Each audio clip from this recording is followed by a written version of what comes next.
Welcome to Direction Correct, a Peoplings podcast with Cole and Scott. Today's guest, Fred Oswald.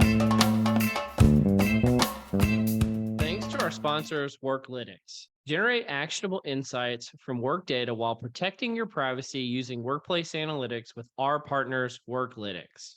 So, Fred, do you know Scott? Maybe I should. Is that the lead in here? Well, I think everyone should, right? No, actually, it was rather an embarrassing moment. I met you at, I think, IPAC in Atlanta. This is like 10 years ago. Okay. It was in the hospitality suite, and they had like free alcohol, and I was a grad student, and that's awesome. How you gonna turn that down as a grad student? And I remember talking to you, and I was like, "Oh man, I probably should not have done that." But it's nice to reconnect, definitely. Yeah. Likewise. I see your Zoom name here says Scotty, so maybe I'll call you Scotty. Absolutely. Okay. It's kind of a running joke. That's how you know you're part of the inner circle. So you've already made it to the inner realm. Yeah. Very good. Your friendly side is showing here on Zoom, Scotty. Well, Fred, I actually probably have an equally forgettable way that we met as well, which I don't think you know about either. We met when I was in graduate school as well, but it was on an airplane. Do you remember this? Go on, please. So it was this shows how stupid I was at the time.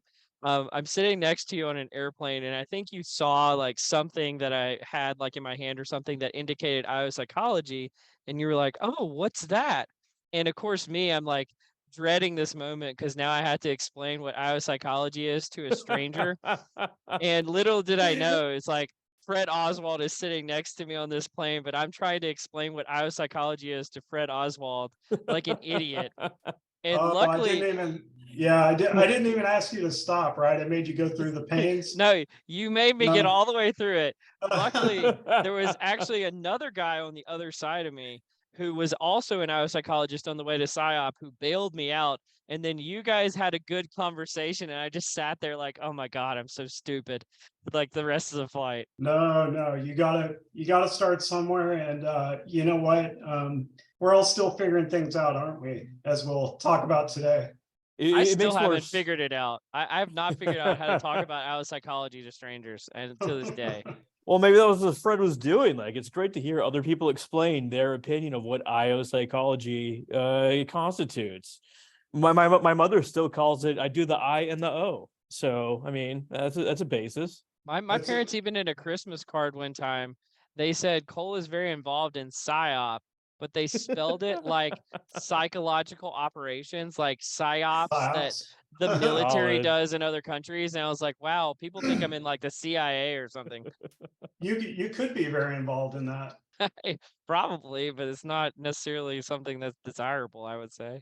Going into countries and destabilizing their governments and stuff. Yeah, I don't think I'm too keen on that. Yeah, I gotta say, my parents never really knew, or my mom passed away. My dad's still alive. They don't really know what I do, but I think to your point, Scotty, it's a skill to be able to explain what we do to friends, family, and those who we should connect with. Well, I mean, like from a I guess like the starting point, how do you describe IO to other folks? If you were sitting on a plane next to Cole, like how would you explain IO? Yeah. Well, like a good professor. The tables have turned. I'll say, I would say it depends, and nice. Kind of get a feel for where they're coming from, because I think you can connect at the level of workforce. It could be that, most people have jobs who are adults or know what jobs are, it turns out. And so being able to relate at their own level to get the conversation started around jobs, and then, well, what aspects, I study the workplace, and maybe they'll talk about, coworkers or their boss, or I'll then ease into how I look at the job applications and the process of selection. So maybe that's not a definition. more of a conversation so that they get a real, a glimpse into what, we would call them critical incidents, are for our field. What things do we do actually? Well, I think that's totally apt. Like to your point, like everyone has a job, everyone derives some sort of meaning from their job in some capacity, and it's very broad. Whether you want to go into selection or if you want to go into psyops for the government, there's a room for everybody. And that's right. There's even room for psyops, but there's also room for psyop.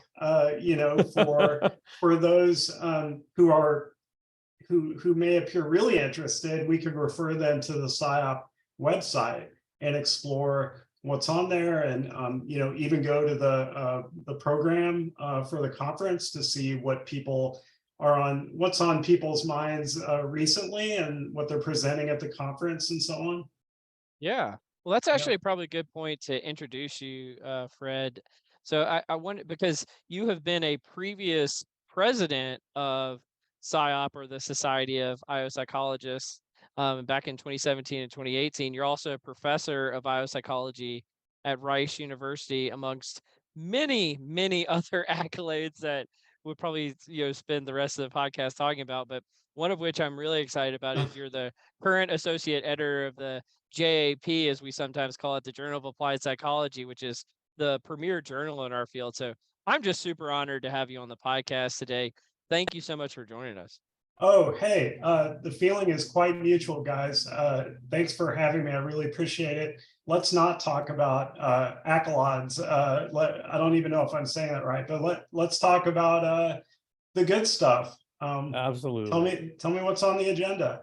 Well, one thing I wanted to talk to you about today, which I guess is another one of your accolades, I guess we could call it, is you're on a committee that is you could probably say the name of what it is, but that's looking at AI from a governmental lens. And one of the things we wanted to talk to you today was about some of the impacts that AI is going to be having on the future of IO psychology and people analytics. And I know there have been some revelations that we've gone through recently, but do you mind talking at all about this special position that you have? Sure. So I'm a member of the National Artificial Intelligence Advisory Committee.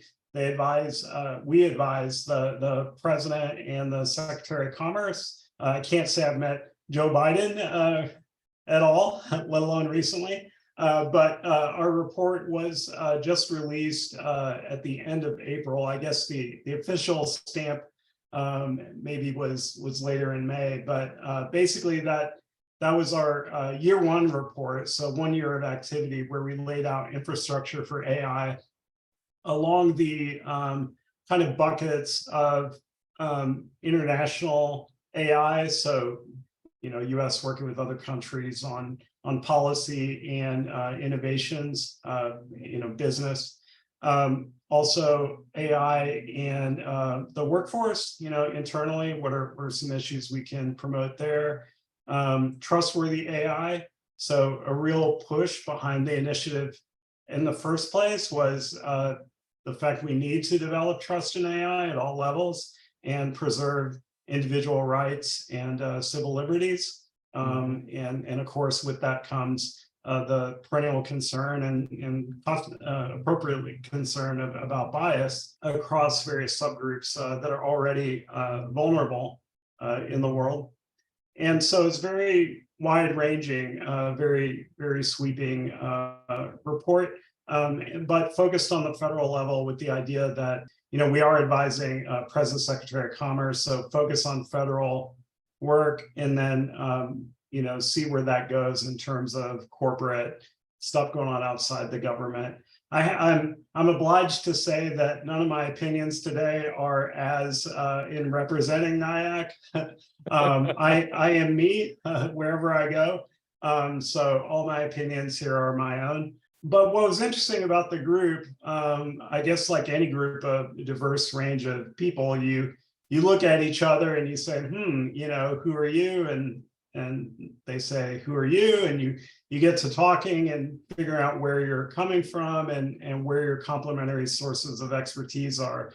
So as you all know, my area of focus on workforce and in personnel selection in particular, but other folks focus in areas such as the ethics of AI. So folks who even represent companies or actually run companies that do ethical AI. There's your Silicon Valley types in the world, right? Your Amazons and Microsofts and so on. And then there's legal and kind of policymakers, people who are very familiar, certainly more comfortable with how things run the federal government than others like myself. And then other academics, so computer scientists, we have a sort of a philosopher slash cognitive scientist. I think you would call himself a philosopher. So anyway, a real mix of folks where we're looking at each other, trying to figure out where our sources of expertise are, and then coming together around these subgroups that I mentioned to generate something in very quick time, right? You have to figure each other out. Absolutely. And generate a report and do it quick and try to do something pretty impactful to, in terms of sending a signal of what you're trying to do, but also given administrative changes, even if, when you're in an election cycle, no matter who wins an election, you're in that cycle. And so that might slow things down. So no sooner did we release the report in DC than we went to the basement of the hotel we were staying at and start working on year 2. So now, I'm in the year 2 group on workforce and working on actual group on procurement. So the idea of how do you order AI for the federal government, you get a box of AI on your doorstep. How do you use it, implement it? What are some, at least the part I'm interested in, which I think about in other arenas, is how should a discerning consumer, like an organization, think about AI? What questions should they ask? Whether it's selection tools or which I focus on, but something else too, like exoskeletons or your hybrid robot, your new coworker is coming out of the box. Maybe we can start right there. One of the most robust findings in IO is mechanical judgment is superior to individual, subjective judgment, and AI would be a natural extension of that. But of course, there's hesitancy and bias, as you mentioned previously. What areas is AI most applicable to in IO, and where should we kind of back off and take a moment? Great question. Since I wear my IO lenses everywhere I go, I think everything is relevant to what we do. But you bring a good question that some areas are more relevant than others. And even within IO, I don't claim to be an expert in organizational change, right? Or, leadership. Is anyone? I mean, really? well, there's that. But it does in those areas and others. Another job of committee members is to refer folks to experts to present to the committee or to share materials. So behind everyone's backs, I've been letting them know about our expertise and sharing where there are resources if they would like them on a variety of topics. And so it's a true privilege to be on the committee, and it's a real pleasure to be able to make those connections. I have enough gray hairs, what remains on my head, to know people, that I wouldn't have known when I started, and so that helps me make those connections to inform what the committee is up to. But yeah, we have our strengths and we have our weaknesses, right? And so I don't pitch in on topics where I have nothing to say, and there are plenty of those. But then when something comes right up my alley, then I'll do something. And actually, this was going back to the first point about us talking with each other and figuring out our expertise. I honestly wondered, where would I be able to contribute and make a difference? But sure enough, even in year one, when we talk about workforce issues and data and what government data are available in the ONET and Bureau of Labor Statistics, Department of Labor type data, I have something to say about that, that kind of thing. Well, I definitely think it transforms what we're doing with PSYOP as well, because I saw you were a part of this committee. I don't know if committee is the right word, but they put together the considerations and recommendations for validation and use of AI-based assessments for employee selection. And I think you were a part of that group. I'm sure what you're doing with the government probably was a helpful transition there, because I mean, you and a few other like key name folks like Dan Putka and Richard Landers and a few others published an article that we've talked about a few times on the podcast about evaluating NLP approaches to estimating KSAs and interest in job analysis ratings. Maybe the future of job analysis is completely automated using AI and these type of things, but there's outstanding questions about how would you do that while maintaining the scientific rigor, while not instituting bias that shouldn't exist in the process, while maintaining our standards for validation and the like. I don't know, would you like to talk about that at all, Fred? Sure, yeah. Indeed, I was a member of this committee that was providing some recommendations that follow on to the PSYOP principles for validation use personnel selection. We were thinking about in the AI era, what reminders, what extensions do we need to give our IO audiences when they deal with AI-based tools? And in a lot of ways, we were, despite the length of the document, we were reiterating some of the principles that were in there.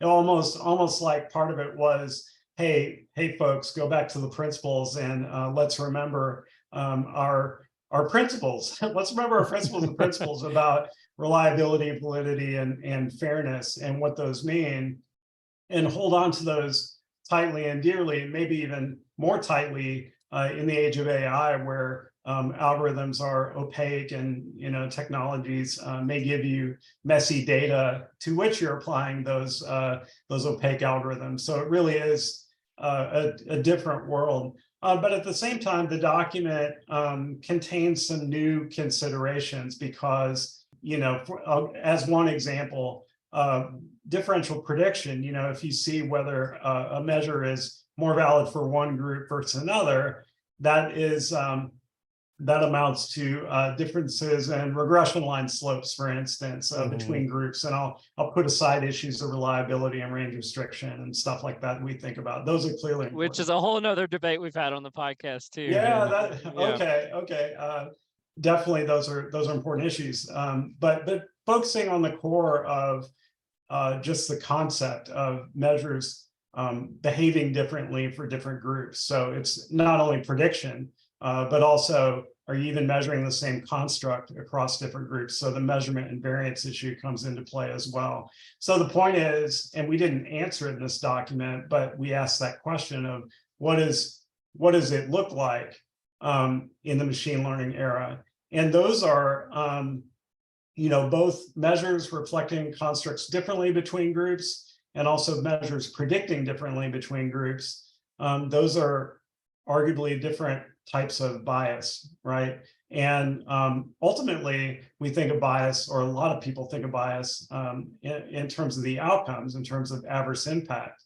But there's this whole kind of system, right, of how we think about group differences that takes on different nuances in machine learning. So we tried to at least lay out a pathway to be thinking about that. And again, when we make advances in our understanding, we need to go back to the principles and revisit those foundations, because those are built on decades of insights by practitioners and researchers. Yeah. Like speaking about like insights and ideas from researchers, like one of the most impressive things about you is just like how prolific you are as a publisher, right? Just a million different things going out there. And it gives rise, you'd probably have like a really unique perspective on the open science movement, what it is, what the purpose is, and how it is shaping or should shape how we publish in the future. Much like AI, it's a fast-moving train. Open science changes over time as a function of education. So having people learn what a pre-registration is, or what's the best workflow for being transparent about what you're doing.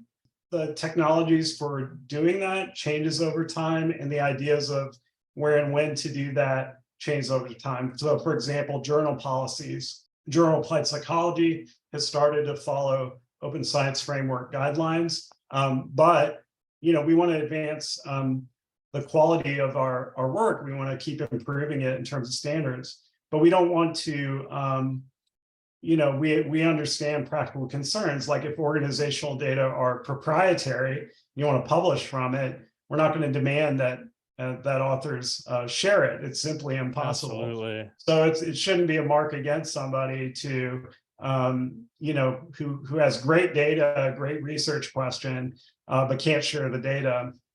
That's reality. But every paper is a piece of a scientific and practice-oriented conversation, right? We can make advances. We do make advances off of multiple papers, right? Not just one.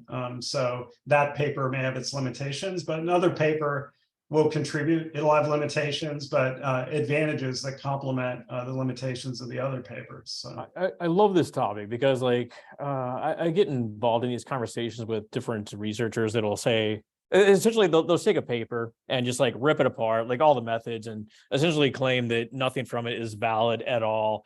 Where I get it. We need rigorous methods. We need to, make sure we're as accurate as possible, but, nothing is perfect, and we can still connect the dots between different ideas. And like, just because like one study didn't find a significant relationship and another one did, we can combine these and try to arrive at a overall truth. And like, it just like really bothers me with the lack of ability to see, a lack of people's ability to see through this sort of mess. Yeah, I think as an editor, as you mentioned, Cole, I'm associate editor at JP currently. It's our job to kind of see through the mess, as you put it, Scotty. Right? It's how do you connect the dots as an editor? There's sort of a saying out there that reviewers are out there to criticize papers and editors are out there to rescue them. And in some sense, that's true, that editors kind of navigate and try to see the big picture, try to cut through and say, okay, where is there a diamond in the rough? And how does this speak to larger conversations about science and practice? And right, where's the value, in other words? And how can we guide somebody's research toward productivity? And then you have to decide whether the whole idea of R&R, revise and resubmit or rejecting a paper, how do you do that in light of understanding the big picture? And there's psychometric theory, or cutoffs on a test. The extremes are easy, right? Yes. Something definitely revise or definitely reject, but the middle is hard. And that's where we try to make better decisions. Maybe we need AI as a supplement to editorial decisions, to your previous point. AI in addition to open science. I am curious about this just from your perspective as an editor. I'm sure you've been an editor at other journals in the past as well. There seems to be an abundance problem in the scientific literature, in the sense that there's very few journals and many academics who are trying to get tenure, just trying to publish. And therefore, I imagine rather than a lot of diamonds in the rough being polished, there's probably a lot of diamonds in the rough that are never discovered because of just the pure numbers. You can only accept a certain number. And so there's many things that never make it past muster. And I think Paul Spector even wrote about this recently, and something about like the ethics of peer review.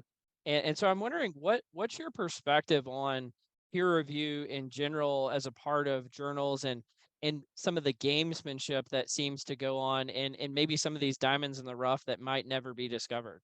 Yeah, you all are great in asking questions that have lots and lots of answers and aspects to it. So it gives me room to play. I think as a, peer reviewer, peer reviewers have different levels of insights and responsibility, right? So they think about the nature of the work, the substance, in other words, the theories that is it being informed by prior scholarship that we all know is out there?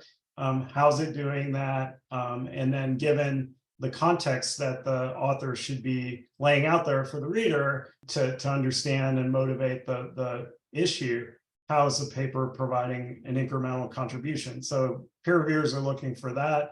Ideally, peer reviewers have some methodological knowledge.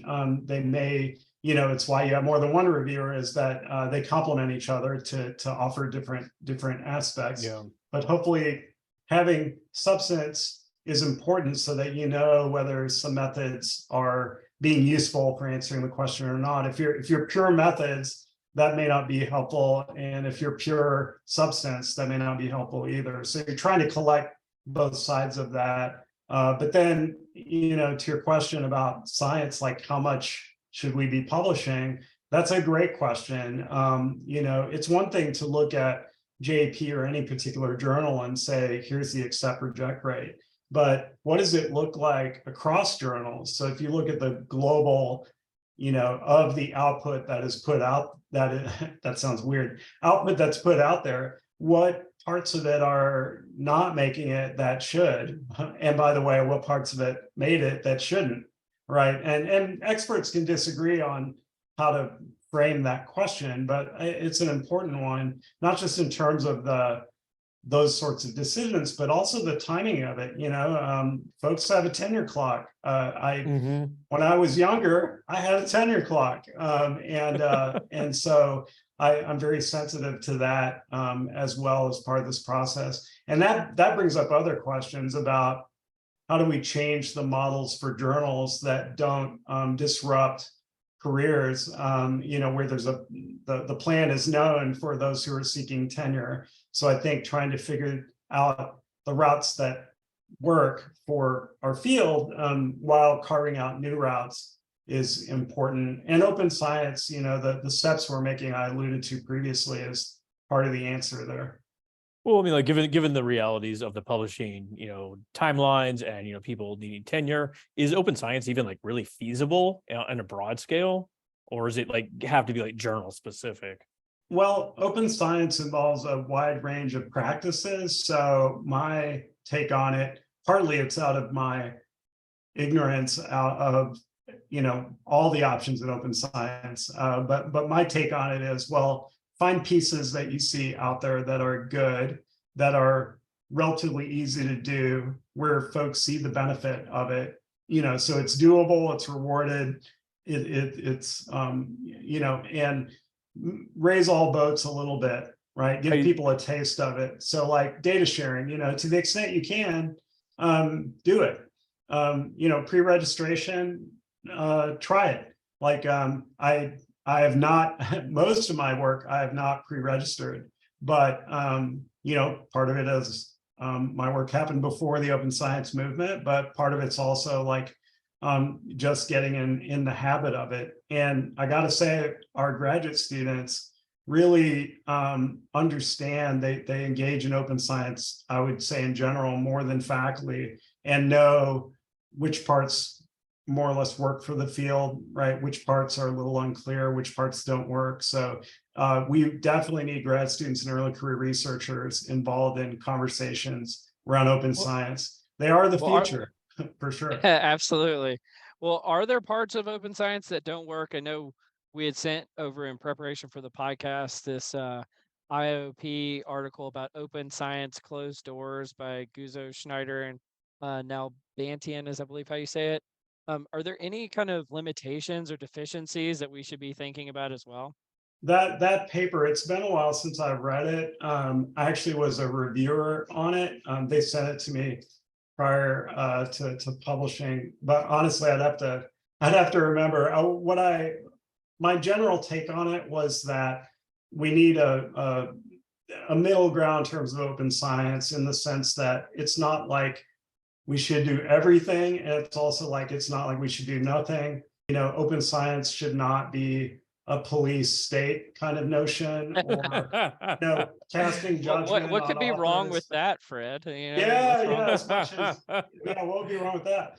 You shouldn't cast. It's not an issue of casting judgment on a paper based solely on open science being used or not, because again, as I mentioned, it reflects so many different practices, and we're still learning how to implement it, that we have to figure out the reality of it for not only our field, but for particular types of research within our field, where some aspects are more possible than others. Field versus experimental research, for example, might call upon different open science practices more commonly.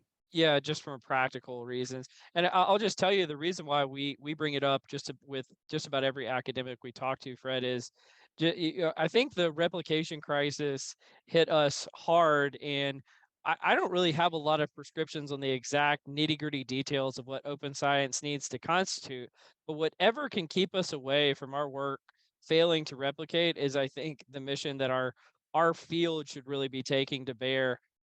But with that said, I think we might be ready for the confusion matrix.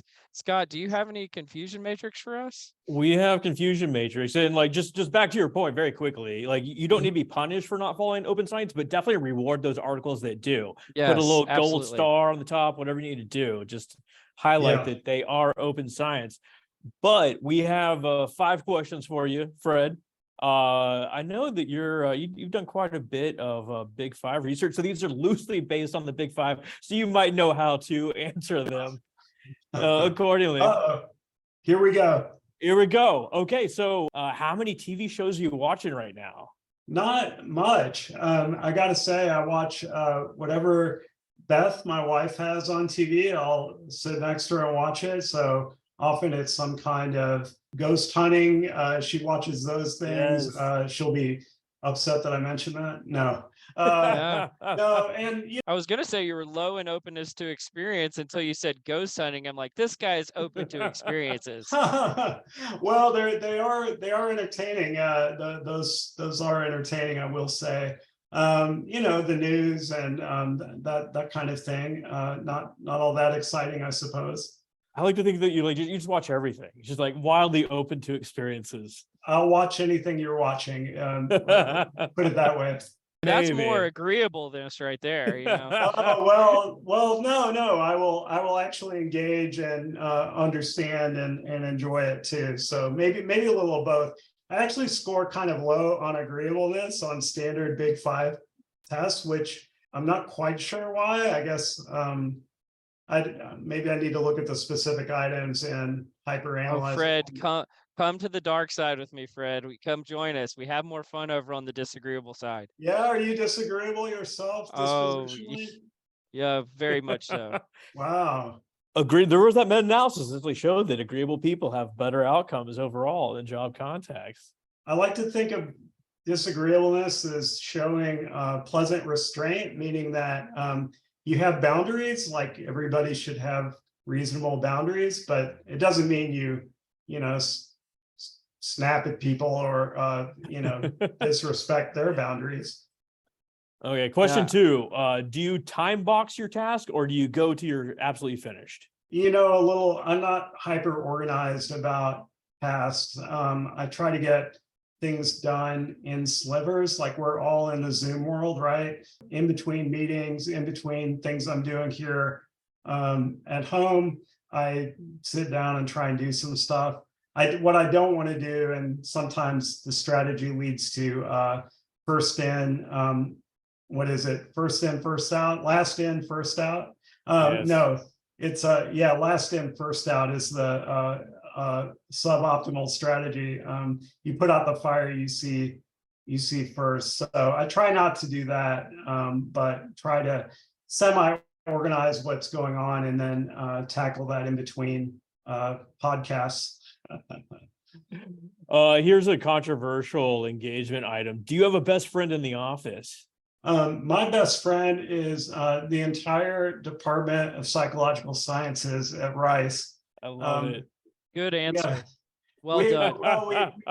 We have a great group. I've been in multiple psych departments, and I've got to say we are a very collegial group, but not just, legitimately supportive, not just smiling faces, but actually helping each other, looking out for our early career researchers. We have a great group, so I look forward to driving to work every day.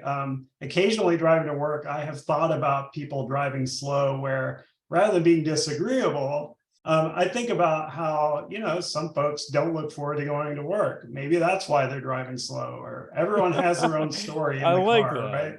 I like that. Agreeableness. Do you try to see the good in everyone's ideas or just dismiss them offhand? Only in graduate students. No, Okay. no. I do look forward. I do look for the good ideas in everyone. I mean, if you're like me, your ideas don't always come out perfectly, and so I think part of the conversation with people is trying to get at the real good stuff of what we're trying to do. And sometimes we don't know what it is until we talk about it a little more, until we're informed by each other. Like my ideas change. I hope yours, everyone's does, as a function of conversation. So try and work toward, material things. And you might, I think part of that skill is continue to engage when you disagree with somebody on their ideas. I think that's just the innovation process, right? Just collaborating, iterating on people's ideas, etc. Do you get anxious when you're running late? Yes, very.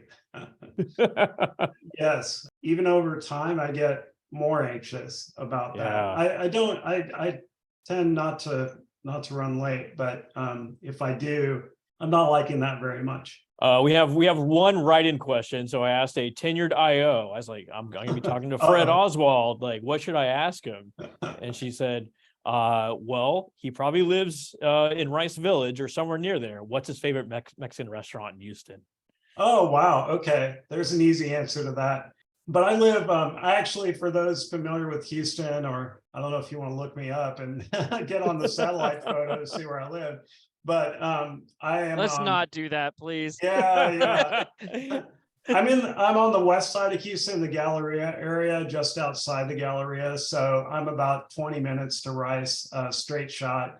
It's very challenging to drive as anyone in Houston will attest, to drive on the highways in the morning during rush hour. Your head is on a pivot, and your blinker is not a request. You're telling people where you're going. So it's pretty challenging. But back to Mexican food, El Tiempo, I'll put a plug in for El Tiempo Cantina. Many locations, one near you, and margaritas are quite delightful. There you go. El Tiempo. Well, I had to put you on the spot, Fred. I did come down and you stood me up, buddy. Oh, what the heck, man? Oh, that was well, in my own defense, I had a unavoidable conflict. But you keep holding your people analytics meetings, and I will certainly show up. Fred had to go to El Tiempo. I mean, yeah, I had to go to El Tiempo. No, I think I actually had a family thing going on then, but it was not personal. Trust me. I should have baited him with margaritas. I should have known. Right. Well, Fred, do you want to join us in the nerdery? Sure, please explain, but I'll say yes even before. There you go. Open to experience. Sure. Well, let's start out just, I guess, because it's kind of in the vein of what we were talking about earlier on AI is, and I'm not sure if the decision has been made or not, but there's this New York City law on making employee-based decisions using algorithms. And it's been debated for quite a while. I'm not sure, again, if it's actually been passed now, but it's got some pretty stringent, you might even argue arcane requirements for using data to make decisions that I would say is somewhat in conflict with you've mentioned multiple times, Fred, our principles and our uniform guidelines in terms of, they're almost to the point of making it illegal to do any kind of calculation to make employee-based decisions. Have you guys seen this and what's going on here? And I'll put a link in the show notes for what's being debated currently. Yeah, I've actually been involved in the public hearings they have on the law. So I've been to a couple of those. And the reason there's been a couple of those is because they've been so well attended and there's been so much feedback from the community, IO psychology included, whether it's academics or test vendors, practitioners, et cetera. So also just folks from really all walks of life around the ethics of AI. For example, I know a couple of folks, there who've submitted comments and so on. So lots of interest, lots of revisions. It would be hard to characterize the law in its entirety here on the spot, but I would say that some of the points I think you're highlighting, Cole, are correct. Like, it remains to be seen how what entails automated employment decision tool, right? So, I think if reading law, it looks like if you, so long as the algorithm is not making the decision, the human is in the loop, so to speak, to make decisions, then it's not an automated employment tool. So like if you're relying on the output from the algorithm solely, like, hire this person or don't hire this person, that would definitely be a problem. But there's also some gray area where, it sounds objective, but it's actually trickier than it sounds, where the law says if you use the output from an automated tool, and it's one of a set of other kinds of pieces of information you're using, so that automated piece is not weighted more than the others, you're in the clear. Well, weights are a complicated thing if you're a math person, because there are implicit weights and explicit weights. So you might say, hey, this is 3 times more important than that, or 4 times, give relative weights to like 5 different things. And you're giving those weights and you can actually weight the variables that way. The problem is lurking underneath the variables are correlations and standard deviations. And they have weight, they affect the weights. And so I've scratched my head over that in the past and about that issue, published on it. But it is a real issue. So, how will that be resolved? Will it be through case law? Will it be through more proactive examples provided by the city? Who knows? So I think the weighting issue is problematic. I think another issue is, when a vendor is just starting to use a measure and they don't have local data, and there's a provision to be able to rely on vendor data. It's like, well, how do you, what types of data should you rely on? And is it really generalizable if they have different selection ratios or different industry? I'd need to read the law more carefully. They may have revised that point to some extent, but I think it's definitely an issue as to how employers are going to be complying with the law when they're lacking historical data, and they ask the vendor to provide it, and those being able to bridge the gap between the vendor data and your local situation is of concern. Finally, just one more issue comes to play is the statistical accuracy issue. So you can say there's an adverse impact ratio, but how accurate is it? What sample size is associated with it? How do you interpret that? We've always struggled with that issue in our literature, and now it's coming into this law. Yeah, I think a smart man once said, you can tell it's broken by the way that it is. And you kind of see that in this scenario where it's like there's so much ambiguity that you bring up, and it's just not well devised and not well communicated. So hopefully it'll get resolved in a way that, obviously you want to protect people's rights and, protect their privacy and data. But the way it originally came out or publicized, it just felt like so overarching and not specific enough. Definitely. Everyone's trying to figure it out, and these laws are coming up everywhere, right? So California, New Jersey, GDPR, New Jersey, New York, Illinois already has some laws in place. California had a law proposed. I'm not sure. Maybe it's been passed. So lots of laws coming up, and they're looking over. They're looking at each other, right? They're looking at the New York law for some guidance, and so on. So we'll see how this keeps developing. Can I make one last kind of practical point on it? I think Scott even started the podcast out with this. Like, one of our findings from science is that mechanized decision making oftentimes trumps, human decision making. And then what's going on here seems like human decision making, like at least the premise behind it, from what I gather, is like human decision making is superior decision making. And I'm like, you guys have never met many humans, have you? Because like the decision making of humans is often poor, and we could probably use some data to get involved in this. Well, then you revert to things like nepotism and I like the cut of your jib sort of. Why don't we go back to the feudal system while we're at it? What could go wrong? These are silly things. We need a break. So the second nerdery topic: how long of a break do we really need?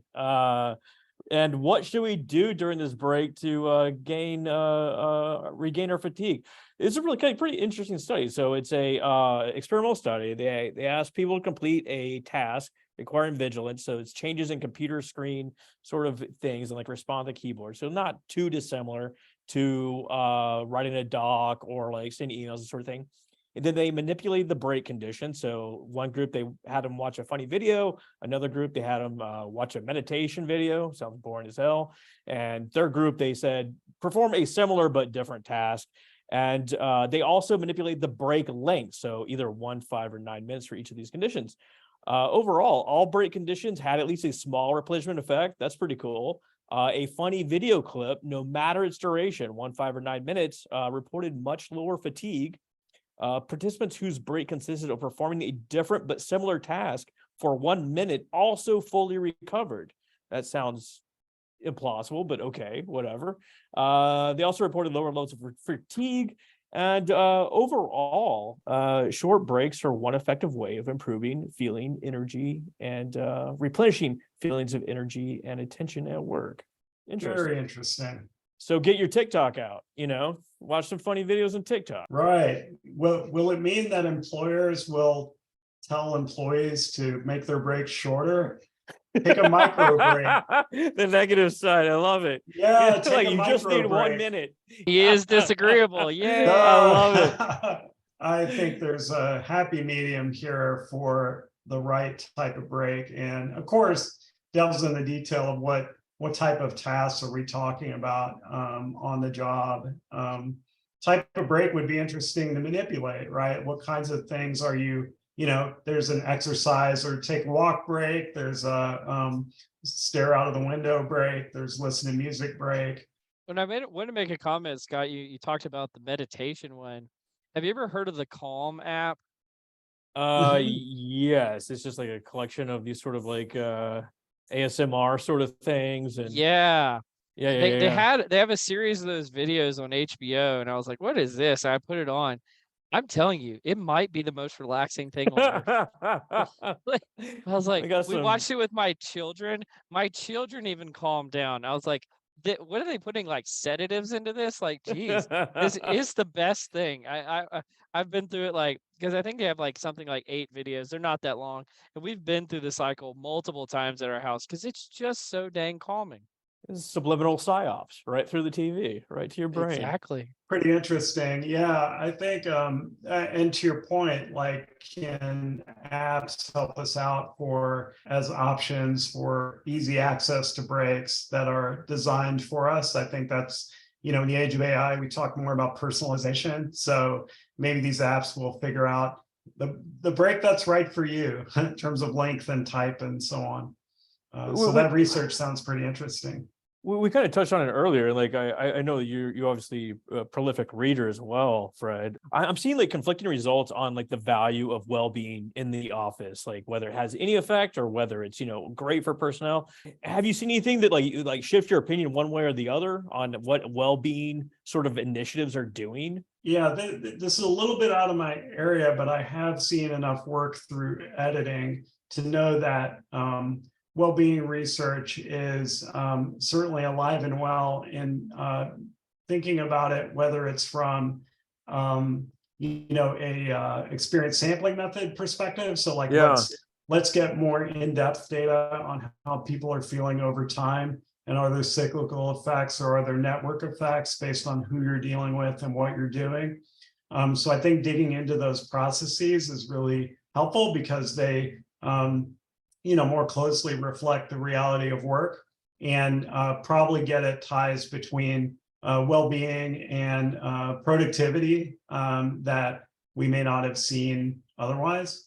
Also, I think well-being interventions are still alive and well, certainly in the educational literature where you're thinking about a child's self-efficacy and self-esteem, and both of those are boosted by well-being, and certainly true in the workplace as well. And where you derive your well-being is kind of expands your scope on what to whether it's taking a break, right, that could make you feel better, but also your social interactions, getting a task done well can boost your well-being in terms of the accomplishment and feedback and contribution you're making to the organization. So lots of ways to look at a important topic there. It is a really good point that there are many ways to function your well-being, and like the social aspects of the job are a major component, but it's not necessarily thought of as a well-being sort of tool, as it were. I had a flashback there for a minute there to when I worked at Walmart in high school, that my well-being on the job there was totally dependent on Billy working with me in the electronics section of the store. Positive or negative? Positive. Okay, good. Yeah, we had a great time. We had a great time, but also I think we did a reasonable job. Maybe I'd do it better today, but we were kids. But that keeps you going, right? It relates to your performance. It relates to turnover in some pretty direct ways. Maybe ways we don't research as much as we could. You had a best friend at the office. There you go. How crazy would it be if we were like, and we've got Billy here to join us on the podcast? Oh my gosh, that would be amazing. We'll hunt him down later. Well, what if Billy was not, I don't know if he was or wasn't, but what if he was not a good performer and yet stimulated others' performance? Maybe that's a function. Organizational citizenship behaviors, Yeah, I mean, exactly. They're not necessarily performance. It's outside of performance. I've talked about this in the past, but there's like a bit of teams research or social network analysis research that I want to perform around like this idea of a glue member. Not necessarily the best performer, not necessarily the energy person, but the guy that holds everything together and like increases everyone's performance. If they were to go away, the team would fall apart. Exactly. This is probably a negative connotation, but when I worked in startups, they would sometimes call those people the mascot. They're not necessarily the high performer, but they hold the whole company rallies around them. I like that. I think they're underappreciated as a mascot, I would say, right? Because like you said, the whole thing could fall apart, or your morale goes away, or even your performance goes away if that person who's the glue creates basically social transmission of what people are doing in a group of people. Absolutely. Like if there's like intergroup conflict, you got someone to kind of mediate that, or kind of buffer activities or what have you. For sure. I used to work with a guy that played on the Cubs, and he essentially said that all the major league teams are essentially equal in talent, but you have certain like sort of team dynamics or culture that really sets it off, and maybe they got these sort of folks there. The MLB just needs more glue guys, Scott. More glue guys. Glue guys. Well, managers can be glue as well. So like I remember in 2007, I did my sabbatical with the personnel selection area of the Navy. Went into work every day, 9 to 5, very non-academic kind of rigid schedule. Go in and Andy Jones, the Navy contact I had there, he figured out, how everyone contributed, whether it was my work or I shared with you earlier before the podcast, I play Scrabble. He's like, he picked up on that. He's like, hey, you play Scrabble. We need to create an abbreviation for this project. So we got on the whiteboard and did that, but it was that's just one example, a more humorous one of how he figured out what everyone had to offer in a group. So he really was a very effective glue as a manager. Well, I got a question about this.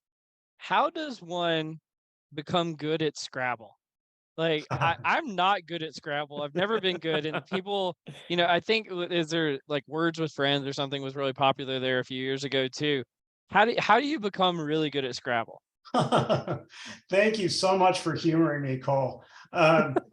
You play a lot of games. That's one way to do it. And you see what other people are playing and learn. So that's a fun way to do it. It's not as direct, but you climb the learning curve. Another way to do it is brute force. You just learn a bunch of words that you may not even know the definitions, right? Some of the best players are not even English speakers, yet they're playing English Scrabble. So that's brute force. And for me, it was, these days, it's certainly just playing games now and then, but it's a little of both. It's like, okay, I got to know all my, 2 and 3 letter words or whatever. And as the glue for Scrabble.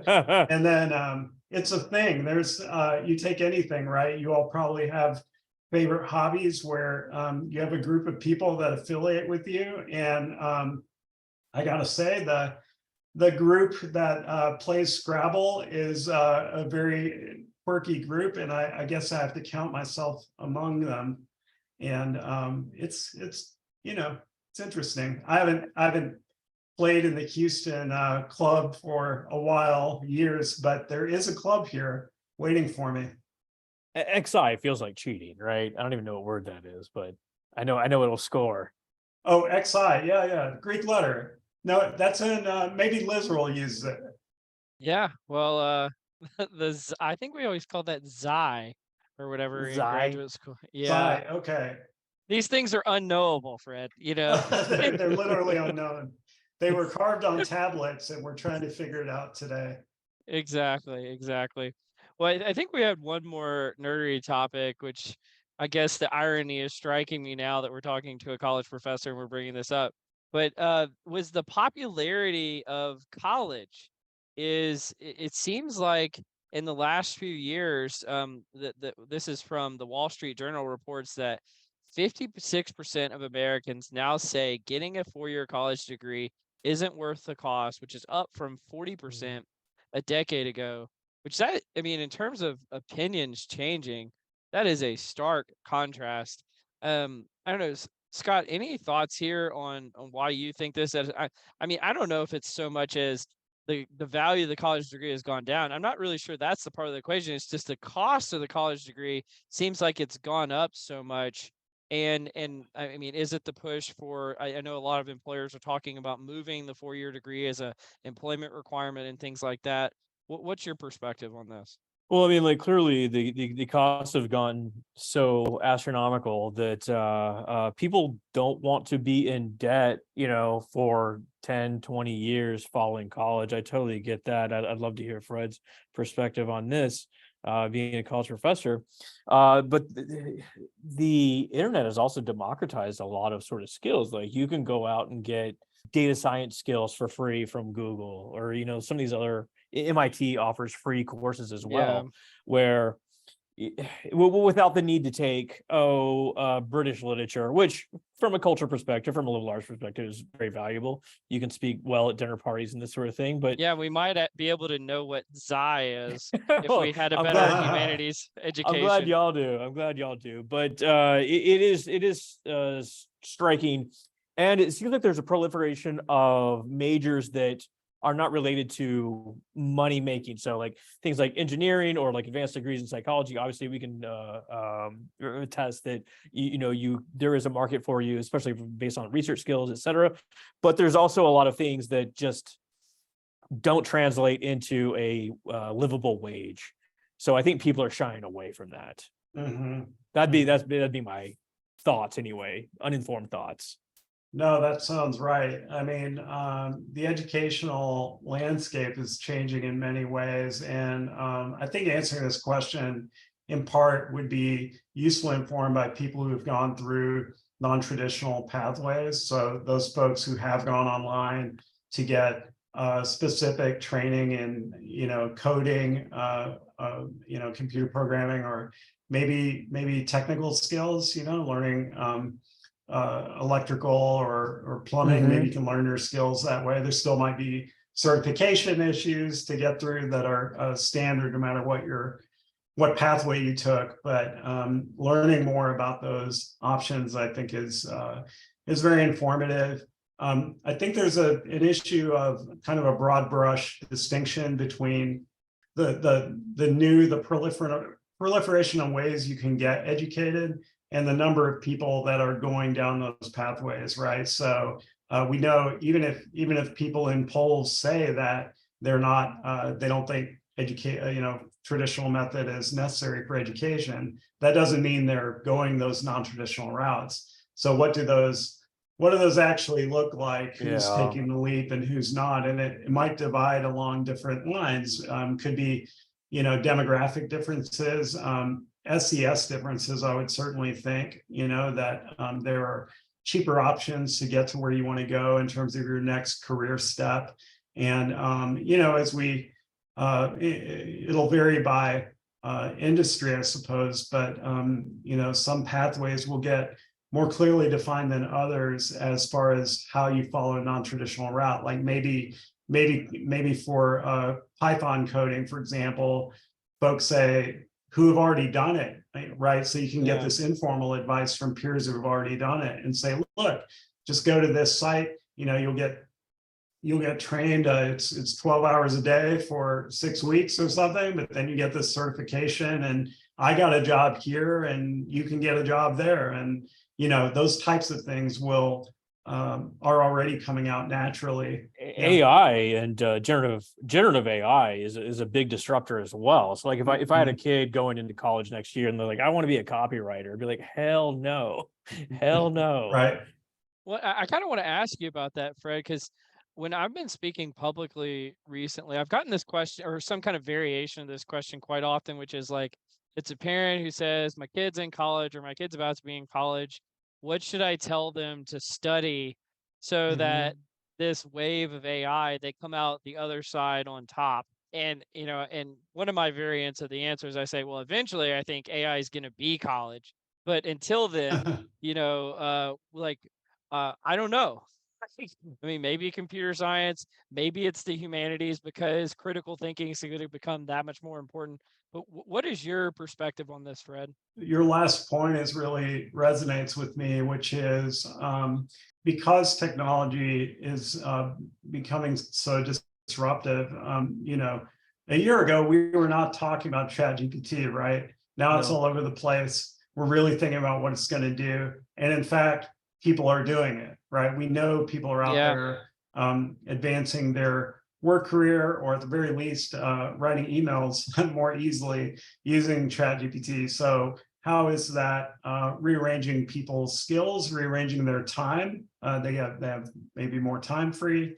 And what do they do in that new world, not just for themselves, but for the people they're interacting with who are also using these technologies? So for education, it's not quite clear whether you're a student or a professor. I've been tracking this guy, Ethan Mollick. You know him, Scotty? Oh yeah, we borrow from him constantly. Okay. Borrow is such a generous word. We plagiarize him constantly. He might be nice to have on your podcast, but he's coming. He's coming. Okay. Yeah. I didn't get paid to say that, y'all. But he would be, he's offered excellent insights about education. And I haven't read for detail, but he seems to embrace as an instructor himself the use of GPT, having students do it, try it out, see how it works for them and how it doesn't, and be transparent about its use. I think there's a place, kind of like using calculators or any other technology. There's a place for using it, and there's a place where you shouldn't use it. And we're trying to figure that out. And so, Cole, your point about critical thinking, critical thinking will not go away as AI turns up. And in fact, it'll be perhaps more important, maybe in different ways. But AI will maybe place a higher premium on at least certain types of critical thinking. And so, I think one area that's more or less obvious is the bias issue, that AI might be biased, but the fact that it can detect the bias and doesn't ignore, but actually detects it, that means that humans can look at that and say, okay, like to the extent we get to, this is part of the issue with AI too. I'm a little too glib here, but once we can get under the hood of AI, get to interpretable AI and say, look, here are the sources of bias, or potential sources of bias, that's where our critical thinking skills come in and say, well, how do we intervene? How do we mitigate bias? How do we intervene on it, prevent it? So what I hear you saying, Fred, is we all need to be prompt engineers and AI algorithm editors or auditors, But perhaps that couldn't hurt in some jobs. Yeah, for sure. Well, it's going to be a skill of the future, just like being able to Google things very well, or perhaps we'll all just go to like sort of like manual careers too, like electrician or plumber. You alluded to earlier, just a different sort of path. Yeah, it is. The skill of generating prompts yourself, or like being a prompt engineer, where you work with people that know how to probe the system in ways that help out work. So that could be a valuable teammate. Maybe AI will be prompt engineers as well, so that it'll ask itself its own questions. Oh, boy, like going back to Ethan Mollick just real quick, we covered one of his posts some time ago where he essentially loaded a data set into generative AI and said, find me unique relationships that haven't been explored before, and write a 7-page research synopsis of it. And by God, it wrote the intro, methods, I saw that, results, etc. Amazing stuff. It was very impressive. There are ways that that could be polished up a little bit, but most of it was there, right? And so I think that's the point. Is I think even as we move to the next GPT 4 or 5 or and so on, that yes, it'll get better. The question then is it producing what you want? I actually think in some ways personality might come more into play in those domains. Personality combined with practical constraints. And by what I mean by that is you need to get something done. GPT does it well in a certain way that'll be acceptable to whoever you give it to.